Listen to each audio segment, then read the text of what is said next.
आपका करने का डिसीजन और ज़्यादा जो है वो मजबूत होता जाएगा। पहली स्टोरी मैं आपके बीच में शेयर करना चाहता हूँ। मिस्टर उमेश कुमार मंडल जी इमराल्ड अचीवर है, हम लोग रोज सुनते हैं इनको, होस्टिंग सुनते हैं। इमराल्ड मंडल जी की जो है, उमेश मंडल जी की जो स्टोरी है, अगर आपने ध्यान से सुनी हो कि एक व्यक्ति बिहार से गेहूं काटने के लिए पंजाब आता है और फिर लेबर मजदूरी और किसी किसान के घर नौकरी, और वो सारा फिर आरसीएम बिजनेस जीवन में आया, उसके अंदर मेहनत की गई और आरसीएम बिजनेस का सहारा लेके आज जो है उमेश जी आज हमारे इमराल्ड अचीवर है। यानी जीवन में बहुत बड़ा परिवर्तन जो है उनके इस बिजनेस के माध्यम से आया। आप सोच के देखिए कि कहाँ से, किस बैकग्राउंड से लोग आते हैं इस बिजनेस के अंदर। आप पढ़े लिखे हैं, एजुकेटेड हैं, कोई फर्क नहीं पड़ता, बस आपका इरादा क्या है इस बिजनेस में, आपके लिए सारे के सारे रास्ते ये बिजनेस खोलता है दोस्तों। दूसरी स्टोरी हमारे पास हमारी टीम में रिस्पेक्टेड राकेश अरोड़ा साहब जो आज इस दुनिया में नहीं है। जब हम लोग इस बिजनेस में आए, हम लोग लुधियाना जाया करते थे मीटिंग करने, तो अरोड़ा साहब जो है, अरोड़ा साहब की ज्वाइनिंग हुई और अरोड़ा साहब जो है उस समय ऑटो ड्राइवर का काम किया करते थे। ऑटो में लोगों को भर भर के मीटिंग में लाना और फिर रूबी पिन अचीव करना। 9 महीने के अंदर अरोड़ा साहब का जो है वो इमराल्ड हो गया था, जो शायद अपने आप में एक रिकॉर्ड है कि 9 महीने के अंदर ज्वाइनिंग के एक व्यक्ति इमराल्ड हुआ। तो मतलब उनके इरादे देखिए आप इस बिजनेस को लेके, कि आज मतलब अरोड़ा साहब आज हमारे बीच में नहीं है, ये हमारा दुर्भाग्य है, लेकिन आज उनके किए हुए काम की बदौलत लाखों रुपए की इनकम जो है वो उनके घर पे ट्रांसफर होती है। ये इस बिजनेस की पावर है जो उनको वहां पहले ही दिखाई दे गई थी और उन्होंने जम के मेहनत की थी इस बिजनेस के अंदर। तीसरी स्टोरी छोटी सी सुनाता हूँ आपको मैं, अपने senior respected Pramod Gulati sir की। प्रमोद गुलाटी सर जो है हमारे एक स्कूल के अंदर टीचर हुआ करते थे, computer teacher. Rakesh sir principal को समझाने गए और प्रिंसिपल की समझ में नहीं आया, तो बगल में बैठे सारी बात सुन रहे थे प्रमोद जी। आप सोच के देखिए कि एक कंप्यूटर टीचर, स्कूल की नौकरी करने वाला व्यक्ति, और एक स्टार रूबी कोर लीडर, दोनों की जिंदगी में कितना बड़ा जो है वो फर्क होता है। एक कंसेप्ट साथ में जुड़ा, आरसीएम नाम साथ में जुड़ा, जो है वो एक छोटी मोटी नौकरी करते थे कंप्यूटर टीचर की, आज इस बिजनेस के कोर लीडर हैं और पूरे हिंदुस्तान के अंदर जो है मोस्ट डिमांडिंग लीडर की अगर मैं बात करूं तो प्रमोद सर का नाम आता है। आज भी सर अभी सफर में हैं, आज उनकी जो है आजमगढ़ और चिड़ियाकोट की मीटिंग के लिए जो है सर निकले हुए हैं। इतनी ज्यादा डिमांड सर, मतलब आप सोच के देखिए कि अगर उसी प्रोफेशन में रहते तो कहां तक पहुंच पाते, और आज जिस प्रोफेशन के अंदर है, आरसीएम के साथ है, तो लाइफ के अंदर कितना बड़ा परिवर्तन जो है इस बिजनेस के माध्यम से आया। उसके बाद मैं बात करूं अपने सीनियर आदरणीय राकेश शर्मा सर की स्टोरी की। एक छोटे से जादूगर के साथ 1500 रुपए की नौकरी करने वाले असिस्टेंट के रूप में सर का करियर जो है स्टार्ट हुआ और बिजनेस समझ में आया, स्टूडेंट लाइफ के अंदर ही इस बिजनेस के अंदर उतर गए। आज ऐसी कौन सी चीज है जो राकेश सर चाहते हो और उनको हासिल ना हो जीवन के अंदर? क्यों? क्योंकि बिजनेस के जो है ना आपके जीवन के अंदर आया और आरसीएम ने पूरे की पूरी जिंदगी 360 डिग्री पे जो है वो टर्न करके रख दी। यानी इतना बड़ा लाइफस्टाइल जो है, जो बड़े बड़े सेलिब्रिटीज का होता है, वो lifestyle respected Rakesh Sharma sir का है। एक स्टोरी में आपको अपने सीनियर वत्स साहब की थोड़ी सी ब्रीफ में जो है शेयर करना चाहता हूँ। एक प्राइवेट स्कूल के अंदर टीचर की नौकरी करने वाला,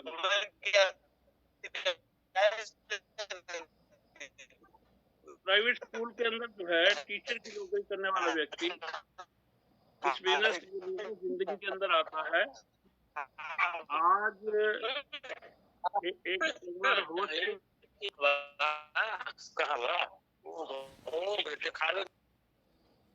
टीचर की प्राइवेट नौकरी, 500 रुपए मंथली सैलरी पे काम करने वाले वत्स साहब, ये बिजनेस जीवन के अंदर आया तो पूरा का पूरा इतिहास बदल के रख दिया। आदरणीय वत्स साहब जो है आज एक लिविंग लीजेंड है इस इंडस्ट्री की, अपने आप में एक ऐसा इतिहास रच दिया उन्होंने, एक बहुत बड़ी लीजेंड, बहुत बड़ा नाम, इंटरनेशनली नोन पर्सनैलिटी।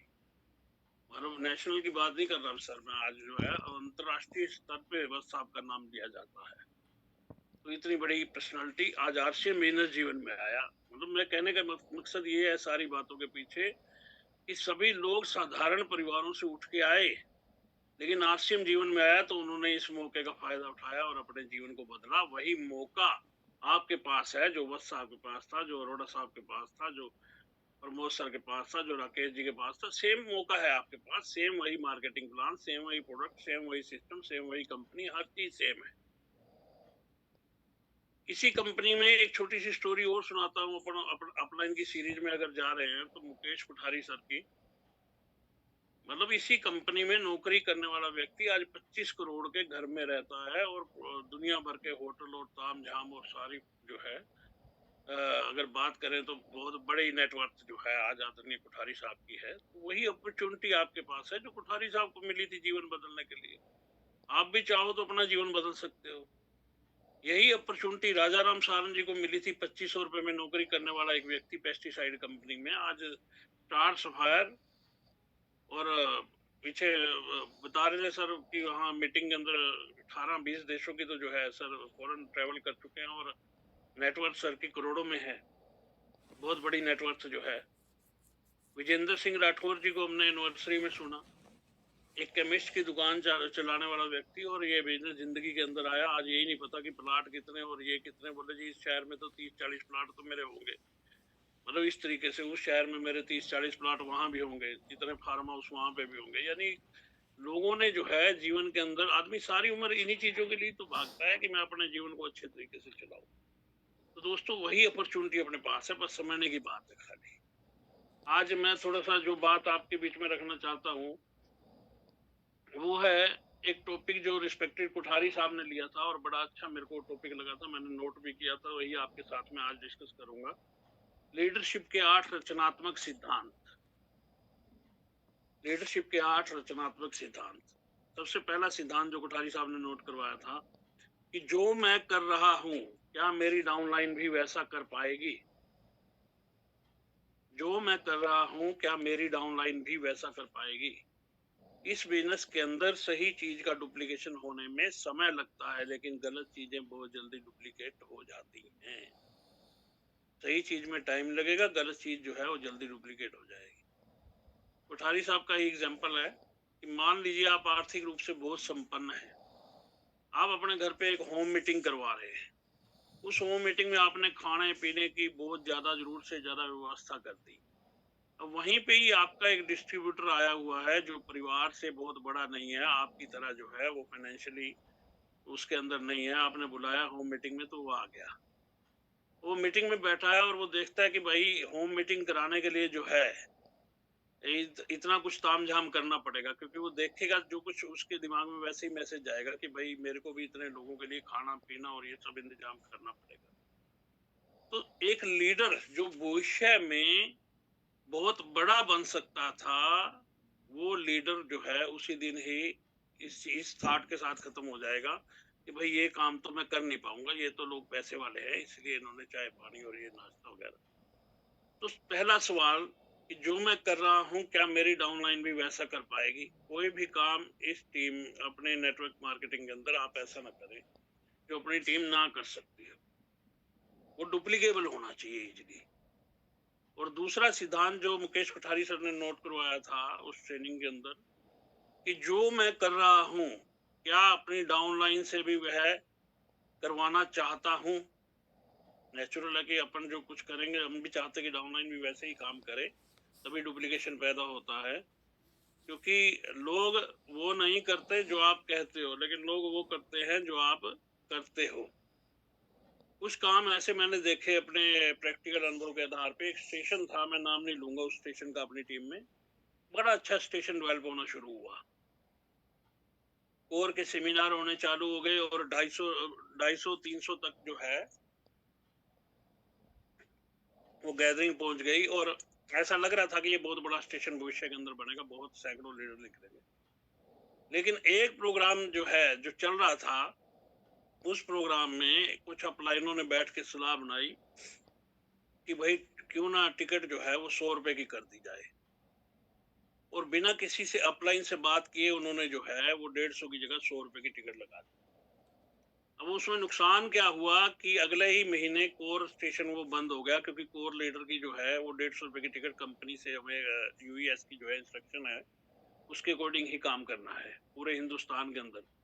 अब वो एक डिसीजन 100 रुपए और 150 रुपए का पूरे स्टेशन को खत्म कर गया और सैकड़ों आदमियों के जीवन को बर्बाद कर गया। यानी जो लोग बहुत बड़े वहां से बन सकते थे उस सेमिनारों की बदौलत, उनके सबके कैरियर की जो है वो खात्मा हो गया। अब बात 100-150 की है, देखिए कितना बड़ा गलत मैसेज जाता है। अगर आप सिस्टम के अकॉर्डिंग नहीं चलते, बात 100 और 150 की नहीं है, आप सिस्टम के अकॉर्डिंग नहीं चलते तो बहुत बड़ी बाधाएं आती हैं। एक व्यक्ति को हमने कहीं सेमिनार दिखाया और वहां 100 रुपए की अगर टिकट थी तो वो व्यक्ति चार्ज हुआ और उस व्यक्ति ने अपने अच्छे 10 आदमी लखनऊ का पोस्टर देखा, सपोज उसने लखनऊ में भेज दिए। अब लखनऊ में भेजे तो वहां टिकट 150 रुपए, तो उसके व्यक्ति जाके वहां वही बहसबाजी ही गेट पे करते रहेंगे कि 150 नहीं 100, 100 नहीं 150, क्योंकि उसने 100 देखी थी तो 100 ही रिकमेंड करेगा। तो कोई भी इस तरह का काम ना करें जो डुप्लीकेबल ना हो। सिस्टम के अकॉर्डिंग हम लोगों को जो है काम करना चाहिए। छोटी छोटी चीजों में लोग जो है अपने कैरियर को बर्बाद कर लेते हैं। कई बार लोग जो है वो मान लीजिए कोई 4 व्यक्ति लेके आए मीटिंग के अंदर, तो 4 व्यक्ति लेके आए तो आदमी जो है वो यही प्रयास करता है कि भाई कहीं इनकी टिकट मेरे को ना लेनी पड़ जाए। उनको समझा के लाने की बजाय टिकट और उसकी इम्पोर्टेंस के बारे में वो कोशिश करता है कि किसी तरह फ्री में एंट्री हो जाए, यानी चोरी से एंट्री हो जाए। अब आप देखिए इस सारे कांड में क्या हुआ, चोरी से एंट्री मान लीजिए आप करवाने में सफल भी हो गए। अब आपके जो लीडर जिनको आप लेके गए हो ना, उन्होंने वो सारी चीजें देखी है, वही चीज उनके आगे नेक्स्ट टाइम उनके, यानी अब ये खड्डा कहाँ खुदा, मतलब आपने ये सारा का सारा खड्डा खुद के लिए खोदा है। भविष्य के अंदर जो बहुत बड़ा काम आपके लीडर ने करना था वो आपके गलत एक्शन की वजह से, गलत तरीके की वजह से, गलत काम करने की वजह से उनके पास एक गलत मैसेज चला गया। नेक्स्ट टाइम वो भी आगे जो है यही चोरी की एंट्री ढूंढेंगे कि कैसे किस तरीके से वो 150 रुपए स्पेंड करके मीटिंग को सही तरीके से देखने का प्रयास नहीं कर। पीछे अभी एलडीपीज हुई बीसी छाबड़ा साहब की, एक लीडर का फोन आया, बोले सर मेरे को 12 सूट लेंथ चाहिए, आप सूट लेंथ दिलवा दो। मैंने कहा कि आप 12 लोगों को भेज दो मीटिंग में अपनी टीम के, तो सूट लेंथ भी मिल जाएंगे और लोग ट्रेनिंग भी अटेंड कर लेंगे। वो बोले सर ट्रेनिंग नहीं अटेंड करवानी, बस आप सूट लेंथ, यानी हम सूट लेंथ बेचने के बिजनेस के अंदर थोड़ी है। हमारा पर्पज क्या था, हमारा पर्पज तो ट्रेनिंग था, वो सूट लेंथ बेचना थोड़ी था उस एलडीपी के कि सूट लेंथ बिके। वो एक ड्रेस कोड के लिए जो है उसके ऊपर जो है वो बात की थी। और तीसरा सिद्धांत जो कोठारी साहब ने नोट कराया वो है जो मैं कर रहा हूं क्या इससे मेरा बिजनेस बढ़ जाएगा, जो मैं कर रहा हूं क्या इससे मेरा बिजनेस बढ़ जाएगा। कई बार हम किसी मीटिंग के अंदर, काउंसलिंग के अंदर इकट्ठे होते हैं, कहीं अपलाइन, कहीं क्रॉस लाइन, कहीं डाउन लाइन, क्योंकि क्रॉस लाइन तो आपके दोनों लगें आपस में क्रॉस लाइन हो जाती हैं। तो वहां पर जो बातचीत होती है बहुत सारे लोग जो है व्यर्थ की बातें वहां पे जो है बैठ के करनी शुरू कर देते हैं। कोई राजनीति की बातें कर रहे, पॉलिटिक्स की बातें, कोई इधर की बात, कोई उधर की बात। अब आप देखिए कि हम किस पर्पस के लिए वहां इकट्ठे हुए थे। हम बिजनेस के पर्पस के लिए इकट्ठे हुए थे और अनप्रोडक्टिव बातें अनप्रोडक्टिव रिजल्ट लेके आएंगी। तो सिर्फ प्रोडक्टिव वर्क पे ही हम लोगों को जो है फोकस करना है कि हम, कि जो मैं कर रहा हूँ क्या इससे मेरा बिजनेस बढ़ जाएगा, क्या राजनीति की बातें करने से मेरा बिजनेस बढ़ जाएगा या फिर बिजनेस की बात करने से ही मेरा बिजनेस बढ़ेगा। चौथा जो सिद्धांत बताया कोठारी साहब ने वो है जो मैं कर रहा हूँ क्या मेरी जगह कोई सफल व्यक्ति होता तो क्या वो भी यही करता। जो मैं कर रहा हूँ क्या मेरी जगह कोई सफल व्यक्ति होता तो क्या वह भी यही करता। अब एक व्यक्ति अपने एक लीडर हैं, उनसे कहा गया कि भाई आप एकेडमी की तैयारी करवाना लेकिन आप ट्रेन से ले आना। वो बोले नहीं सर हम लोग बस से चलेंगे, बस से बहुत ज्यादा कंफर्टेबल रहेंगे। बहुत समझाया गया लेकिन नहीं माने। लास्ट में वो बस के चक्कर में ही पड़े कि बस ही लेके जाऊंगा मैं एकेडमी में। एक एकेडमी के अंदर बात कर रहा हूँ मैं भीलवाड़ा की। तो वो व्यक्ति जो है अपने लीडर जो है वो बस लेके निकले, रास्ते में कई जगह प्रॉब्लम आ गई, कहीं बस खराब हो गई, कहीं कुछ। यानी जिस दिन एकेडमी खत्म हुई और हम लोग वापसी के लिए निकल रहे थे वापस, उस समय वो बस लेके पहुंचे। अब बताइए, मतलब एक आदमी के डिसीजन ने सारे के सारे लोगों का जो है, यानी टीम के अंदर एक बहुत ही ज्यादा नेगेटिव मैसेज उससे गया। हम ले तो गए थे पॉजिटिव करने, लेकिन हमारी सोच ने जो है उसको जो है मतलब एक नेगेटिव साइड पे हम लोग जो है ऊर्जा गलत जगह जो है वो चली गई सारी की सारी। यानी जो लोग गए उनको बड़ा महसूस हुआ कि हम इतनी दूर से आए भी हैं, लेकिन जो है हम तब पहुंचे जब सारा का सारा कार्यक्रम वहां पे खत्म हो चुका था।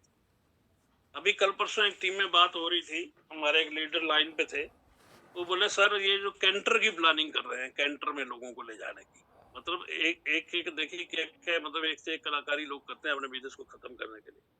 अब बताइए कैंटर से क्या हजारों किलोमीटर का सफर, वहां 1000 से ज्यादा किलोमीटर का सफर पड़ता है भीलवाड़ा। वो कैंटर कैंटर मतलब समझते हैं जो टाटा 407 और ये आयशर वगैरह कैंटर होती है, बोले जी ऊपर डाल के तरपाल वगैरह हम लोग गद्दे वद्दे बिछा के ले जाएंगे अपनी टीम को। कितना गलत डिसीजन है सर ये। मतलब आप उसकी बजाय टीम को गलत तरीके से ले जाने की बजाय सफर कितने घंटे का होगा वो, मतलब साथ में लेडीज होंगी टीम के अंदर छोटे बच्चे होंगे, और ठंड का मौसम है, लोगों के बीमार होने का खतरा रहेगा उसके अंदर। लेकिन लोग जो है मतलब अपने तरीके से हर चीज को चलाना चाहते हैं। थोड़ा सा समझिए आप उस चीज को सर। मतलब अनकंफर्टेबल यात्रा रहेगी, कहने का मतलब कहीं वॉशरूम जाना है, फिर जाके जो है उस सफर से थकावट भी होगी। क्या वो पर्पस हल हो पाएगा जिस पर्पस के लिए आप उस एकेडमी की तैयारी करके लेके जा रहे हैं, गलत तरीके से ले जाके? वो पर्पस सोल्व नहीं होगा दोस्तों, क्योंकि वहां पहुंच के थकावट से सफर से थकावट से जो है वो लोग एकेडमी सही तरीके से ना तो अटेंड कर पाएंगे, ना ही जो है अच्छे तरीके से वहां पे उसकी कंपनी की विजिट कर पाएंगे, क्योंकि थके हुए गए होंगे और जाके वहां सोने का ही प्रयास करेंगे, क्योंकि थका हुआ आदमी क्या करेगा।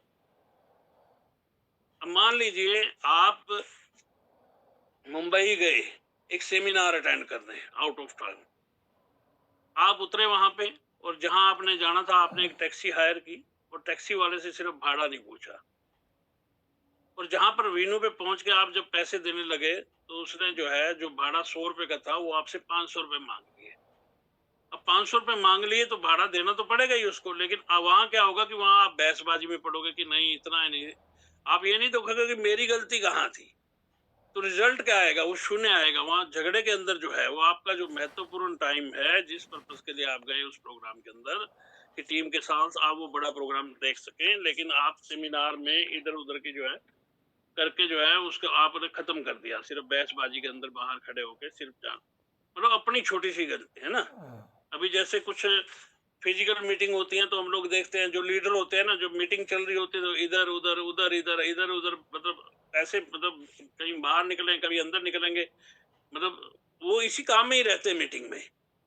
तो कई बार हम सोचते हैं कि ये बंदा मीटिंग मतलब सुनने के लिए आया है या मतलब ये खाली इधर उधर करने के लिए आया है, कि यहाँ से उठेगा वहां चला जाएगा, वहां से उठेगा बाहर निकल जाएगा, बाथरूम लग जाएगी उसको तुरंत जो है। या ऑनलाइन मीटिंग होती है, कई बार हम सोचते हैं कि सुबह सुबह आके लोग जो है वो कई बार मतलब वीडियो ऑफ कर लेंगे, और वीडियो ऑफ करके तो नेचुरल आपकी कंसंट्रेशन नहीं आएगी, तो कंसंट्रेशन नहीं आएगी तो फिर अपन आए किस लिए? अब मीटिंग में आए हैं तो सही तरीके से आएंगे तभी उसका लाभ ले पाएंगे। तो जो मैं कर रहा हूँ, क्या मेरी जगह कोई सफल व्यक्ति होता तो क्या वो भी यही करता? आदरणीय राकेश सर, आदरणीय प्रमोद सर होते तो क्या वो भी स्विच ऑफ करके अपना वीडियो बंद करके बैठते? या फिजिकल मीटिंग हो रही होती तो इधर से उधर उधर से इधर करते? कभी नहीं करते सर, वो एक जगह बैठ के जो है सारी कंसंट्रेशन मीटिंग के अंदर रखते। और पांचवा जो नियम है दोस्तों कि जो मैं बोल रहा हूँ क्या मैं अपने लिए भी सुनना पसंद करता हूँ।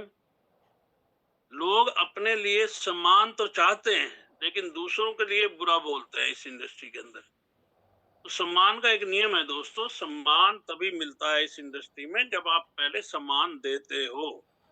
जब आप जी जी कहना सीखते हो तभी आपको जी जी किया जाता है। तो जो मैं बोल रहा हूँ क्या मैं अपने लिए भी वह सुनना पसंद करता हूँ।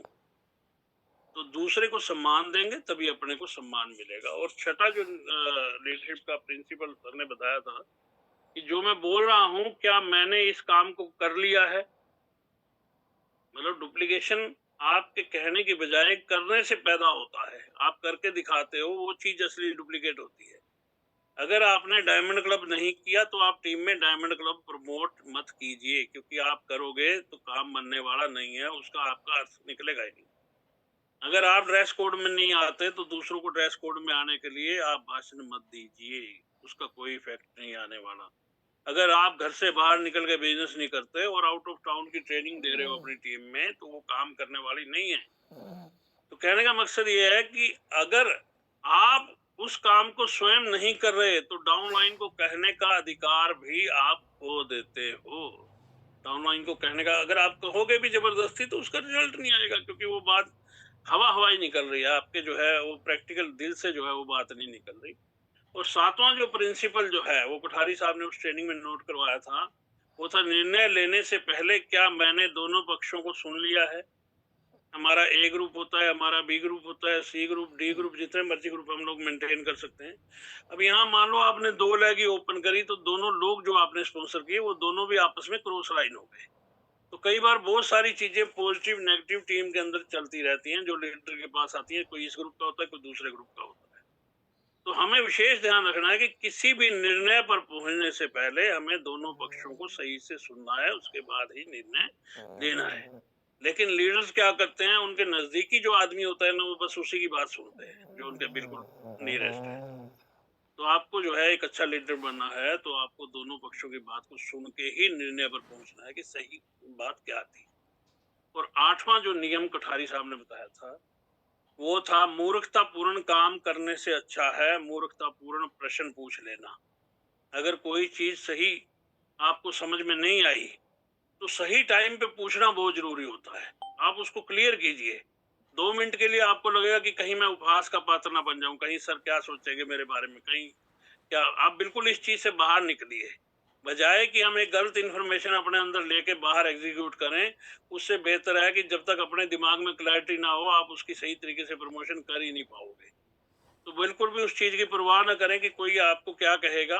आप कोई भी सवाल आपके मन में है, किसी भी ऑफर को लेके, किसी भी बातचीत को लेके, आप अपने अपलाइन से 2 बार, 4 बार, 10 बार आप जो है मतलब करने से पहले उसको प्रमोट अपने दिमाग में पूरी की पूरी क्लैरिटी रखें। तो मूर्खतापूर्ण काम करने से अच्छा है मूर्खतापूर्ण प्रश्न पूछ लेना। भले ही वो दूसरों को लगे कि ये मूर्खतापूर्ण प्रश्न है, लेकिन आप अपनी क्लैरिटी करके चलिए। बिल्कुल भी ये ना सोचिए कि आप उपहास का पात्र बनेंगे। और लास्ट में मैं एक ही चीज कहना चाहता हूँ दोस्तों, भीलवाड़ा अकेडमी 2-3 फरवरी बड़ी इंपॉर्टेंट जो है, वो आपके करियर को एक नई दिशा दे सकती है, एक नया रुख दे सकती है, और आपके जीवन के अंदर बहुत बड़ा बदलाव लाने का कारण बन सकती है। आपके बच्चों को, आपके परिवार को पैसिव इनकम, जनरेशन इनकम, जो हम कहते हैं, वो सारी चीजें उस एकेडमी से हासिल हो सकती हैं, क्योंकि एकेडमी विजन तैयार करने का एक बहुत बड़ा साधन है इस इंडस्ट्री के अंदर। और आरसीएम के इतिहास में शायद ही कोई आदमी ऐसा हो जो टेक्निकल बन गया हो बिना भीलवाड़ा जाए, शायद ही कोई व्यक्ति ऐसा हो। यानी ऐसा विजन जो है वो जरूरी है। कंपनी विजिट जो है वो बहुत जरूरी पार्ट है हमारा भीलवाड़ा एकेडमी। तो उसकी जम के तैयारी करें दोस्तों, और पूरा का पूरा जोर लगा दें। आपका आज का लगाया आपको जो है 5वां सिद्धांत एक बार प्लीज बता दें। 5वां सर एक बार नहीं नोट कर पाया। 5वां सर, जो मैं बोल रहा हूँ क्या मैं अपने लिए भी सुनना पसंद करता हूँ। 6वां 7वां गुरु जी, 6वां 7वां है जी, 6वां 7वां। अच्छा, जो मैं बोल रहा हूँ क्या मैंने इस काम को कर लिया है? 6ठा सिद्धांत सर। एक मिनट, जो मैं बोल रहा हूँ क्या मैं इस काम को कर लिया हूँ? मतलब मैं खुद कर रहा हूँ उसको, तो तभी मैं प्रमोट कर रहा हूँ, अदरवाइज जो है वो प्रमोशन ना करें लोग। ज्ञान तो बहुत बड़ा इतिहास आरसीएम मीनस के अंदर हम लोग रचने जा रहे हैं। हमारी टीम राकेश शर्मा गौतम जी की टीम, प्रमोद गुलाटी सर की, और पूरा का पूरा जोर लगा दें, अंतिम जोर लगा दें, क्योंकि मौके जो है वो कह के नहीं आया करते जीवन में। हर चीज जो है वो सामने आती है, बस उसका फायदा उठाना सीखना होता है। तो बहुत धन्यवाद sir, thank you very much. और मैं अपनी बात यहीं पे